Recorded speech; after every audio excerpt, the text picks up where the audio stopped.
September மாதம் 1 தேதி புதிய மாதத்திற்காக இறைவனுக்கு நன்றி சொல்லுவோம். இந்த புதிய மாதத்துல நீங்கள் எடுக்கிற அத்தனை முயற்சிகளும் இறைவனால் ஆசீர்வதிக்கப்படுகிறது. துணிந்து செல்லுங்கள், அஞ்சாதீர்கள், இறை ஆசிரியரை பெற்றுக் கொள்கிறீர்கள். இறைவன் உங்களோடு கூட இருந்து தனது தூதர்கள் வாயிலாக உங்களை வழிநடத்துவாராக.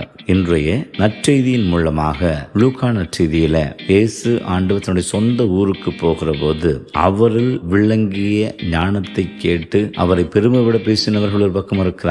இன்னொரு பக்கம் அவரை ஊருக்கு வெளியே கொண்டு சென்று அங்கே அவரை தள்ளிவிட நினைத்த இன்னொரு பக்க மக்களும் அவரை எதிர்கொள்ளுகிறார்கள். ஆனால் இயேசுவின் மனநிலையோ தன்னுடைய மக்களிடத்திலே முதலிலே சென்று அவர்களுக்கு இறை ஆசிரியரை கொடுப்போம் என்று சொல்லி அவர் பகிர்ந்து கொள்ள ஆசிக்கிற அவரது விருப்பமும் ஆசையும். நமக்கும் நம்முடைய சொந்த ஊரோ அல்லது வெளியூரோ அல்லது வெளிமக்களோ அத்தனை பேருக்கும் நாம் அரவணைப்பின் நீட்சிகளாக இயேசுவின் மனநிலையின் நீட்சிகளாக இருக்க வேண்டும் என்று தெரிந்து கொள்வோம். சில நேரங்களில் இயேசு அவரிடத்தில் விளங்கிய அந்த வல்லமை மிக்க போதனையை பார்த்து எங்களுக்கு நீ போதிக்க வந்து விட்டீரா என்று சொல்லுகிறது போல அகங்காரம் கொண்டவர்கள் ஏற்க மறுக்கிறார்கள். அவருடைய பின்னணியை பற்றி அவர்கள் இன்னும் இழிவாக நினைக்கிறார்கள். நல்லதை பார்த்து பாராட்டுகிற குணம் அவரிடத்தில் கிடையாது.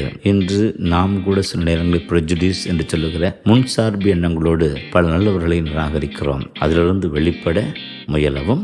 மேலும் இறைவன் நம் ஒவ்வொருவருக்கும் தனது தனிப்பட்ட அன்பை வெளிப்படுத்துகிறார். சாரிபாத்தில் வாழ்ந்த கைம்பெண்ணை அவர் அந்த பஞ்சகாலத்தில் பாதுகாக்கிறார். சிரியா சார்ந்த அந்த தளபதி நாமானை தொழுநோயிலிருந்து விடுவித்து தனி கரிசனை வெளிப்படுத்துகிறார். அதுபோல இன்று கடவுளது வல்லமை நம்மில் வெளிப்படுகிறது. அந்த வல்லமையினால் ஆட்கொள்ளப்பட்டவர்களாக தொடர்ந்து கடவுள் கன்றியுள்ளாக இருப்போம்.